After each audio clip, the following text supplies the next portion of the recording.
And today's class, even though those of you who joined us last time would recognize today's topic, we're starting with Orach Chaim Kuf Nun Daled. We are starting in Mishna Berurah in chapter 154. Last week's class did not get uploaded, so I'm going to redo the material we were learning last time, so that way it may be available, and hopefully we can move on and move forward with new material today as well. So we're looking at things that are used in the shul as part of the shul itself, and those things that are meant for lighting up the basic Knesset. And there's going to be 15 seifim in here.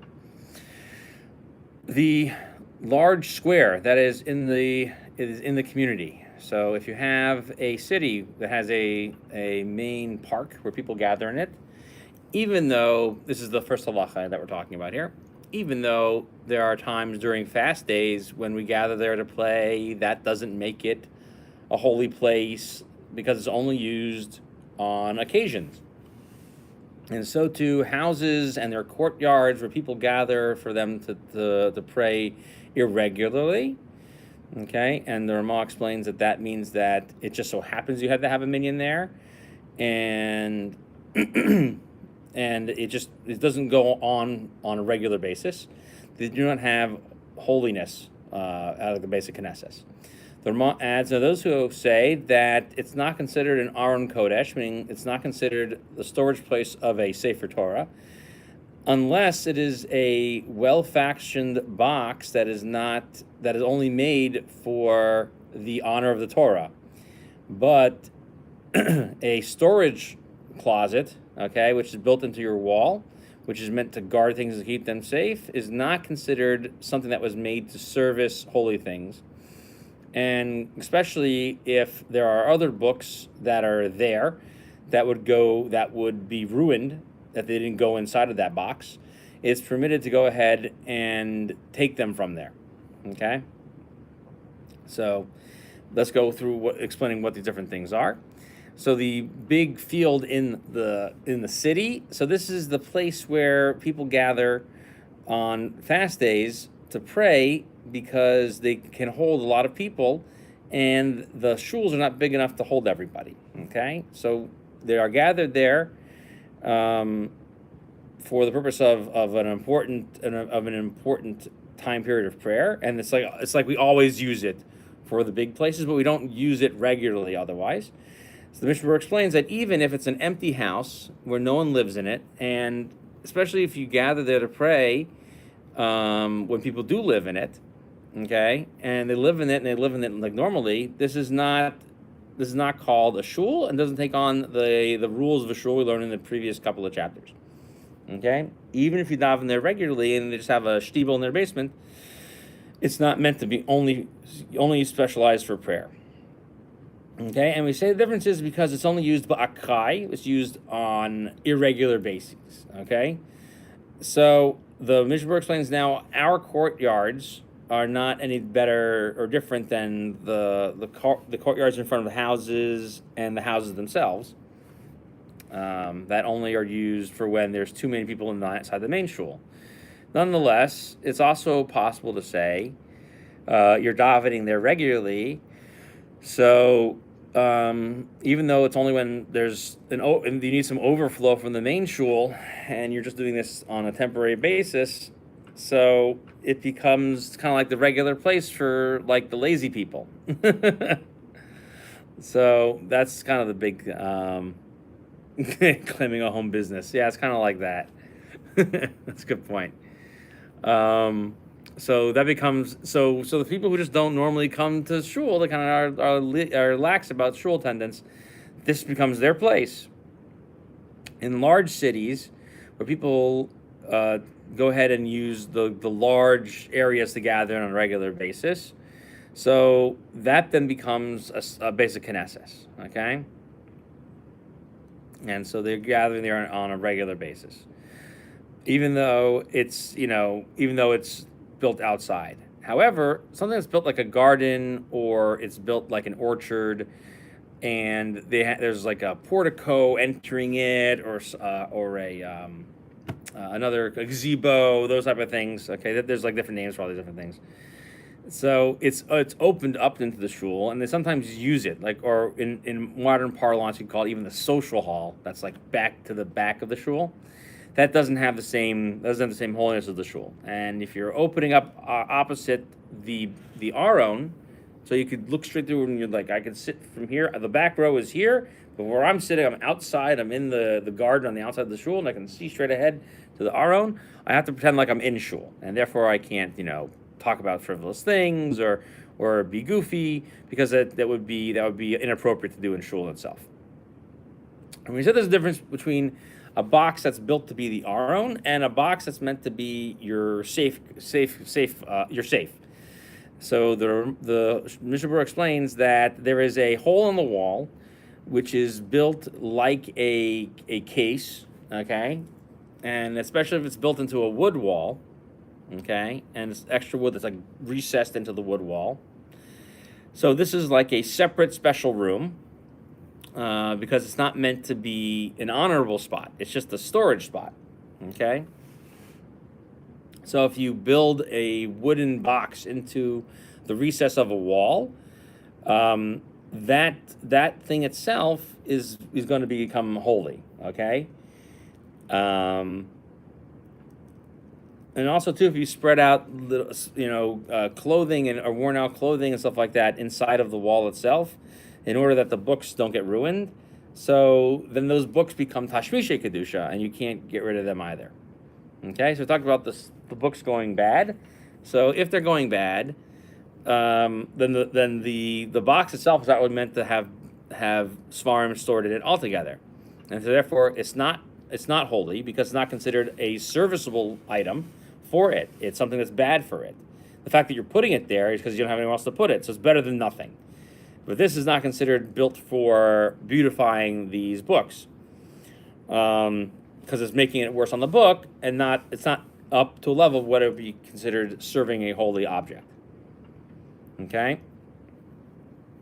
So, which means that it would be permitted to go ahead and take it out.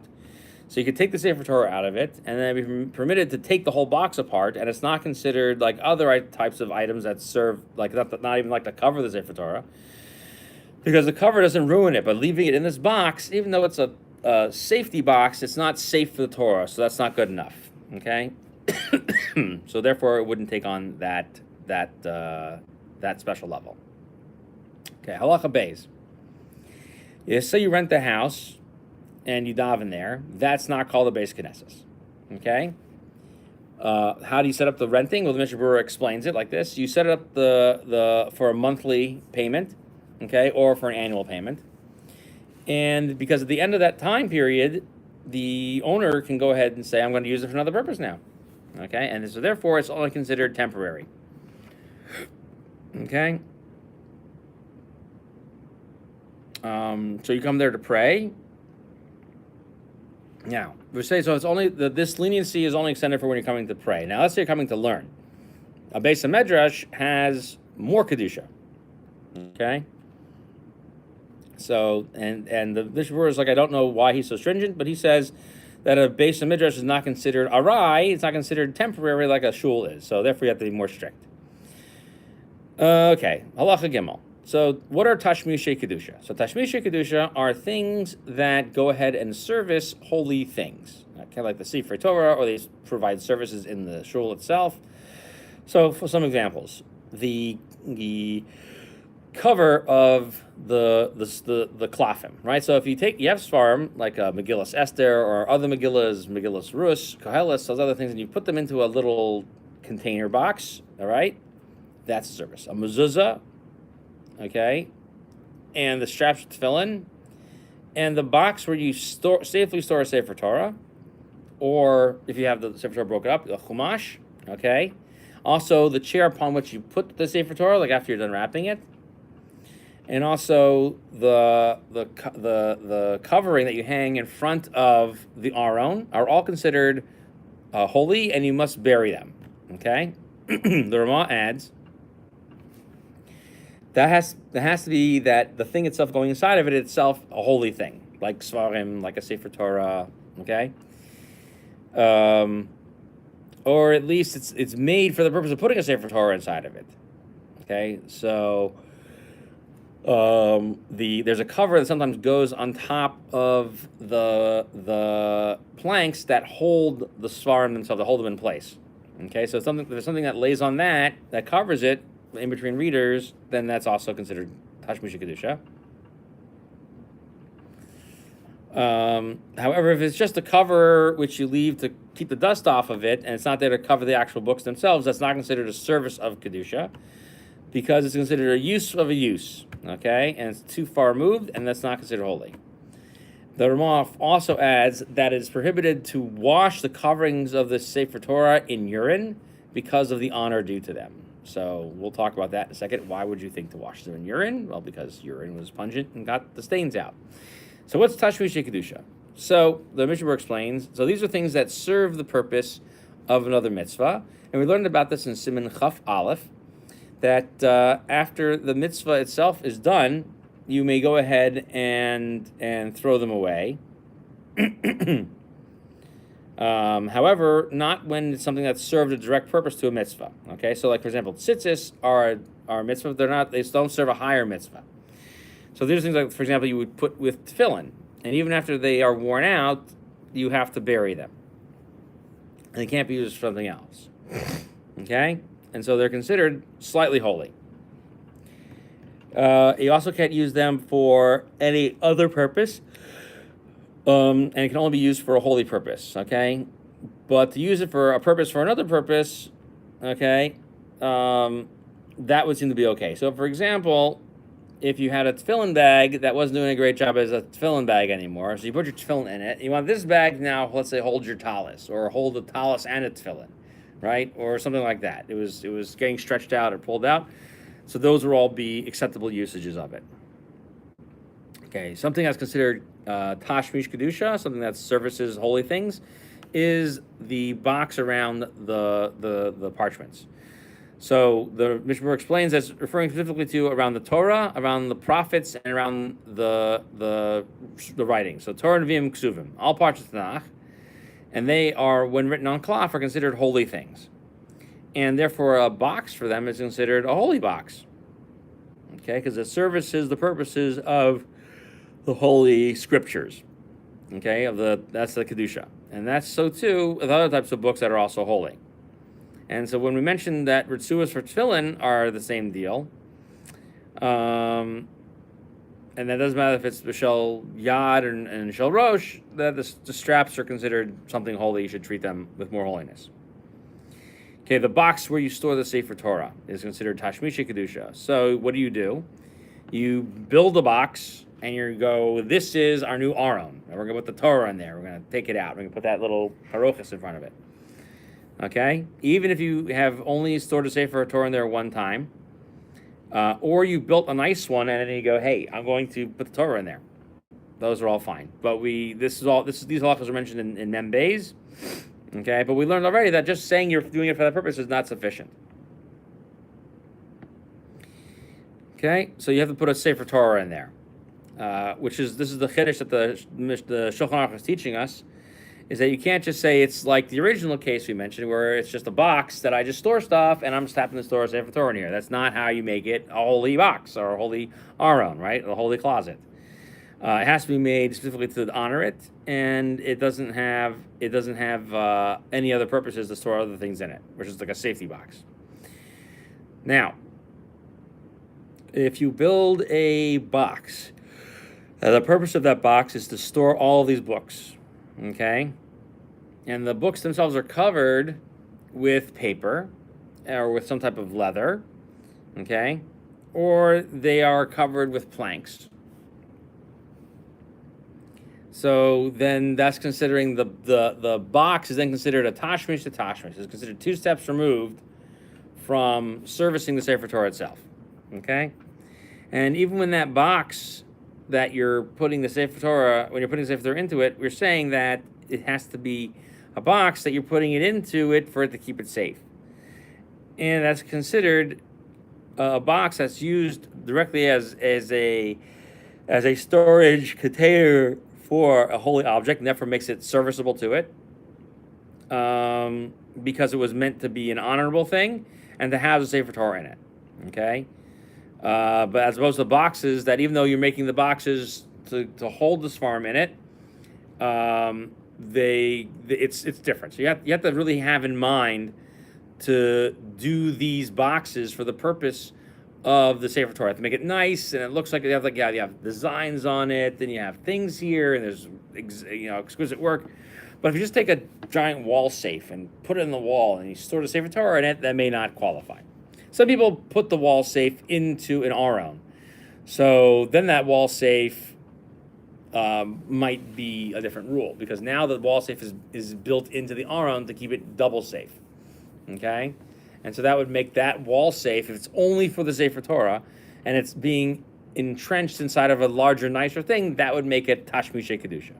So that's the difference. But if you just take a wall safe and hide your Sefer Torah in there, that's not considered an aron.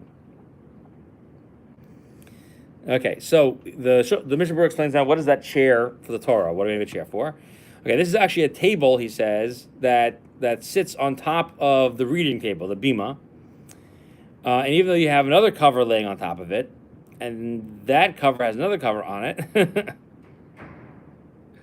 then you put the Sefer Torah on top of them, and so therefore the table itself is servicing the cover, which then services the Torah. So this is still considered Tashmishe Kedusha directly, because sometimes when you don't have any coverings, you're going to put the Sefer Torah on anyway. So even though you don't use it that way, it could be used that way. Okay, now he wants to explain what's the vilon. What is this thing you hang in front of it? He says, we call it the pareiches. Okay? And because they used to put the Sefer Torah on it, okay, or they'd wrap the Sefer Torah in it. Okay? And that's what they did back in the days, and that's why it was considered, that pareiches was considered a temporary service of the Torah. And it's not considered a full-fledged service of the Torah. Okay, but now we don't do that. The pareiches is sort of fixed there and hangs there. It's just it's a tashmish to shot tashmish. Okay, and that's what the Ramah is going to explain later on, that doesn't become holy. So the Ramah adds that these other things that we're adding that service the table itself, like cover up the book while you're reading it, they have kedusha. He says, and so too, the handles on the books and the handles on their covers, and anything else that's gone wrong in them. Okay, especially if they became wormy and they got eaten by worms, they're still considered in their holiness. Okay. And then it becomes worn out, you have to bury it. So that was what the halacha was. And the Ramah is saying that they became really worn out, and they don't look good to be used anymore. And even still, they have their holiness, and you can't use them for their.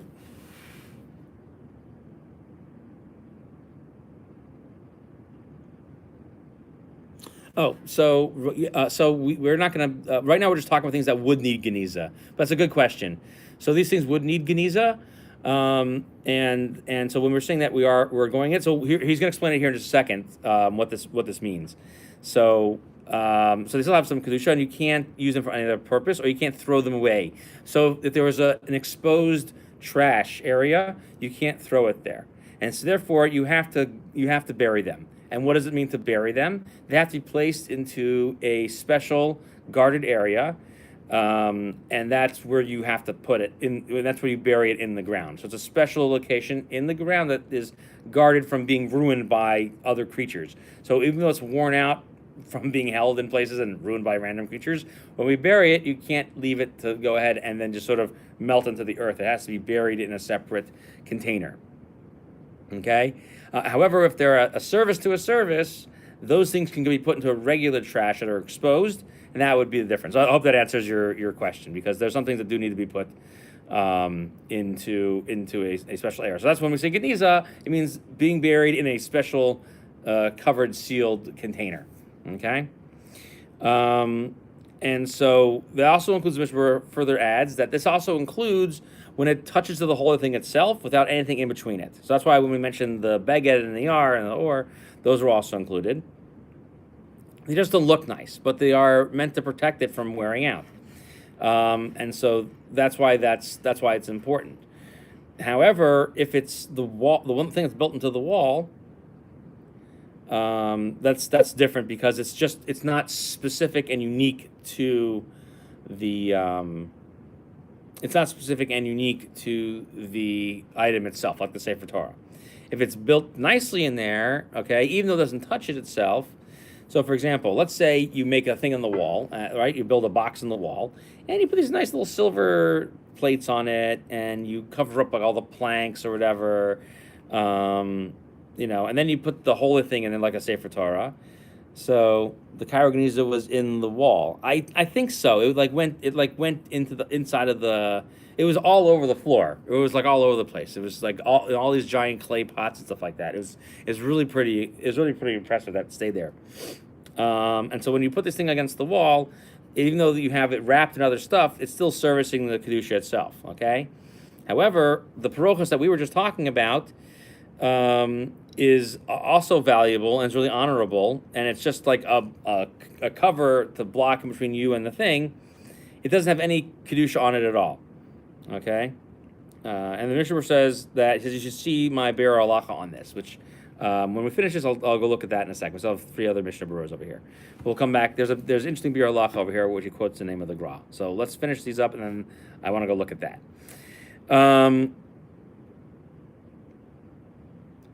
Okay, so there was a cover that went on top of the wood that they would make another cover for it. So the Ramah was saying that those are considered secondary coverings and aren't really given kedusha.